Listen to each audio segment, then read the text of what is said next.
Hello and welcome back to another KSP episode with me. Yes, Duna transfer window is only 40 days away, meaning we have to launch this bad boy. And in case you were wondering what this bad boy is, it's a Duna long-range satellite, the ones that we have already sent to Dres and I believe Joule, so it's exact carbon copy. So that's why, okay, separating the boosters, and that's also goes in hand with what I said. I'm gonna be refraining from launching Soviet-like, Soyuz-like boosters for the nearest time. However, this one has been queued, so bear with me. Alright, so we are coming soon to another stage separation. I'm keeping my thrust weight to 1.87, and the goal for the mission today will be, I will be launching it, I will be putting it inserting into the low carbon orbit, and also I have recorded another section where I actually depart and send it to Duna, which is like 40 days in the future from this current present moment that you're looking. Why, you may asking? Because I felt that it would be like a one whole, basically launching this craft, putting it into orbit and launching it off to Duna. Of course, there will be some while until it gets there. However, I thought this would be a very handy way of keeping things together. So let me know what you think about that in the comments. I also asked you in the previous episode if you guys are, interested in me putting another series which would be like goal-based missions, so where you will have everything: build, launch, and complete mission. So not like this chronological. This is more like playing from the, Kerbal construction time, which is actually putting these constraints on me. And Kerbalism, of course. Yeah, what are your favorite mods? I'm really curious to hear it. Do you guys play with Kerbalism? And if so, do you have some tips? Because I'm getting lost, honestly. So, steering separation, antennas, solar panels, and after that we will be inserting this in low carbon orbit. We have more than enough delta V, so we will ensure that that thing happens. Alright, getting there.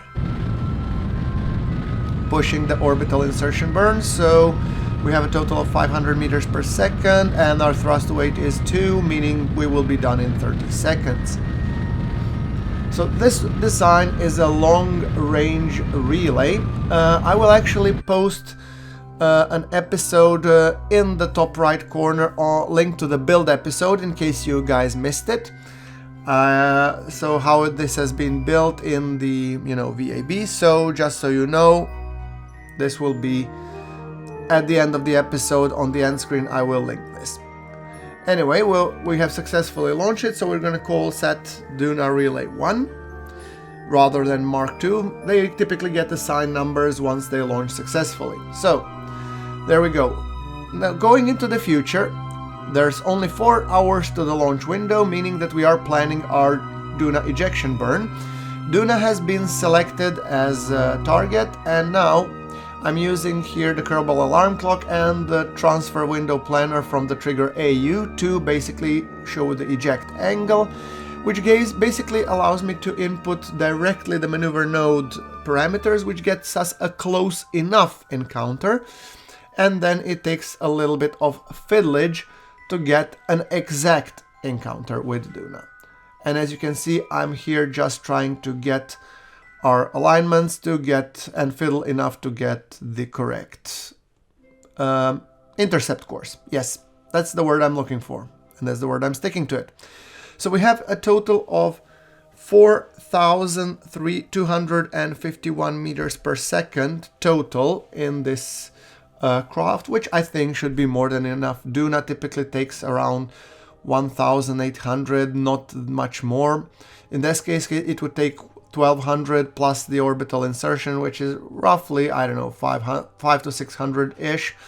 So that would put us around 2,000 mark, leaving us with another 2,000 to spare to fine-tune the orbit, because this craft doesn't need to go up, down, and whatnot. Oh, there we go. Duna periapsis. We have a periapsis, so now it's a little bit matter of putting the scale less and doing some fiddlage to ensure that we get as low Duna periapsis as we possibly can. We will of course do some corrections en route, but how it goes. The more precise your initial, transfer burn is, the less fuel you need to waste later on. So that's the whole premise of the thing. So in this case, I will try to get my Duna periapsis as low as I can get it, but I don't need to, fiddle too much over it. Okay, 8.4 million. I think that's good enough. Maybe we will just do another correction burn at the descending node, hopefully, and there we go. There we got the radiation belts that you guys can see. So, there we go. Orienting the craft, maneuver prograde, and the burn should be in 45 minutes and 33 seconds. So I'm just gonna be skipping over to that burn exactly. And we will need to execute it on our 5th and 3rd stage, because 4th is just being the decoupler.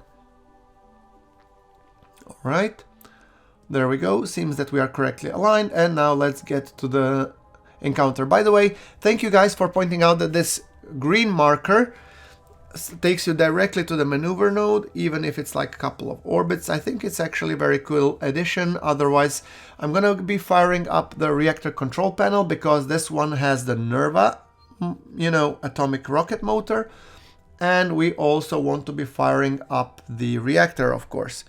So that's the thing. Now, the burn is in 5, 4, 3, 2, 1. We have first part of the burn, 200 meters per second. Then we're going to fire up the reactor. And then we're going to decouple and then extend the heatsink and turn everything on. So far, it seems that our Nerva is running correctly. The temperature of the reactor is at stable 3000 Kelvin, which is great.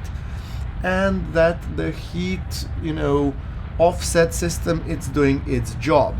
However, once we actually stop the burn, so once the motor stops running, I will be shutting down the reactor just to make sure that basically its core heat doesn't go, and I mean it needs to expand somewhere, so yeah. I don't know if these reactors were built to start stop. Probably the guys in the comments are much more knowledgeable than I am. I'm just an oblivious lucky guy who actually gets to send these things.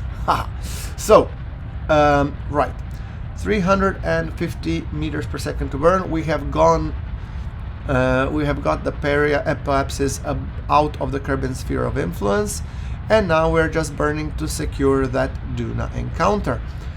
So let's check out how are we progressing with that. I'm gonna keep my periapsis aligned, hopefully, and I'm gonna keep my eye on the Duna periapsis, because at some point we're gonna get there. Also, I'm reducing my throttle just to fine-tune it. Nerva is very, very fiddly engine, and there we go. Okay, and observe that my temperature has started to rise really rapidly, and I have decided to shut down the reactor, and as you can tell, the reactor is starting to cool down, which is great. Core health is okay, and the heat offset system is obviously offsetting the heat, so everything is fine. Now we're going to open up the solar panels, open up the antenna. Technically we don't need yet, but I'm actually opening them so I don't forget it, and then we're going to grab some cool selfies for the screening for this episode as our craft gently leaves the Kerbin sphere of influence. Observe that I'm saying gently because we're not going to leave fully, as I have 2 more crafts to launch. But those will be coming in the future episodes. So you will have a chance to see, this is actually a beautiful craft. Long range relay with a transfer stage, leaving Kerbin for good. We will never return there.